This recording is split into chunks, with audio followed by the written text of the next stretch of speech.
রাসূল কারীম সাল্লাল্লাহু আলাইহি ওয়াসাল্লাম বলেন, মান তারাকা, খুব মনোযোগ দিয়ে শুনেন, মান তারাকা সালাতা মুতাআম্মিদান ফাকাদ কাফার। মান তারাকা সালাতা মুতাআম্মিদান ফাকাদ কাফার। শাব্দিক অর্থ হইল, যে ব্যক্তি ইচ্ছা করে এক ওয়াক্ত নামাজ ছেড়ে দিল, যে ব্যক্তি ইচ্ছা করে এক ওয়াক্ত নামাজ ছেড়ে দিল, সে কাফির হয়ে গেল। শাব্দিক তর্জমা। রাসূল সাল্লাল্লাহু আলাইহি ওয়াসাল্লাম বলছেন, যে ব্যক্তি ইচ্ছা করে এক ওয়াক্ত নামাজ ছেড়ে দিল, ইচ্ছা করে, আমরা যারা নামাজ পড়ে না ইচ্ছা করেই পড়ে না, যে ব্যক্তি ইচ্ছা করে এক ওয়াক্ত নামাজ ছেড়ে দিল, সে কাফির হয়ে গেল।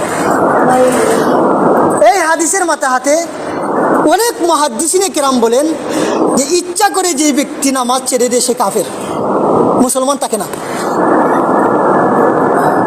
চিন্তা করছেন? ইমাম আহমদ বিন হাম্বল সহ অনেক ফকিহ মাযহাবের ইমাম, তাদের অনেকের মতে যেই ব্যক্তি ইচ্ছা করে নামাজ ছেড়ে দেয় সে কাফির হয়ে যায়। চিন্তা করেন, যারা নামাজ পড়ে না তারা কি মুসলমান? ওই সমস্ত ইমামের মতে আর ওই হাদিসের শাব্দিক তর্জমা মতে যে ব্যক্তি এক ওয়াক্ত নামাজ ইচ্ছা করে ছাড়ি দেয় সে কাফির হয়ে যায়। যদি ছুটে যায় তাহলে তো ভিন্ন কথা। যেমন ফজরের নামাজ অনেক সময় আমারও ছুটে, আপনাদেরও ছুটে যেতে পারে, কিন্তু কেউ যদি ইচ্ছা করে এক ওয়াক্ত নামাজ ছেড়ে কিছু কিছু ইমামের মতে এবং এই হাদিসের শাব্দিক ভাষ্য মতে সে কাফির হয়ে যায়। তবে উলামায়ে কেরাম আমাদের উপরে ইহসান করেছেন। উলামায়ে কেরাম বলেন, না, যে ব্যক্তি ইচ্ছা করে নামাজ ছেড়ে দেয় সে কাফির হয় না, বরং সে একটা কুফরি কাজ করে। কুফরি কাজ মুসলমান করে নাকি কাফির করে?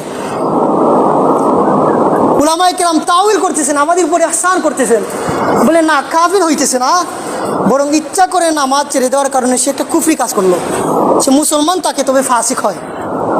কিন্তু লক্ষ্য করেন, রাসূল আরবি সাল্লাল্লাহু আলাইহি ওয়াসাল্লাম বলছেন, যেই রাসূল চান না তার একটা উম্মত জাহান্নামে যাক, হাদিসের শাব্দিক ভাষ্য মতে এক ওয়াক্ত নামাজ যদি কেউ ইচ্ছা করে ছাড়ে সে কাফির। যদিও সে কাফির হয় না, উলামায়ে কেরামের অধিকাংশের মতে কাফির হয় না, কিন্তু রাসূল কারীম সাল্লাল্লাহু আলাইহি ওয়াসাল্লাম কত শক্ত কথা বলেছে, এক ওয়াক্ত নামাজ ইচ্ছা করে ছাড়লো সে কাফির হয়ে গেল। এই কারণে প্রিয় হাজিরিন, আপনারা আমার পরিবার, আপনাদের সাথে আমার রক্তের সম্পর্ক, আমি আমার দায়িত্ব আদায় করব, আমার যতটুকু সম্ভব আমি আপনাদেরকে বুঝাইব। আমি যে গুনাহ করি না, আমি এমন না।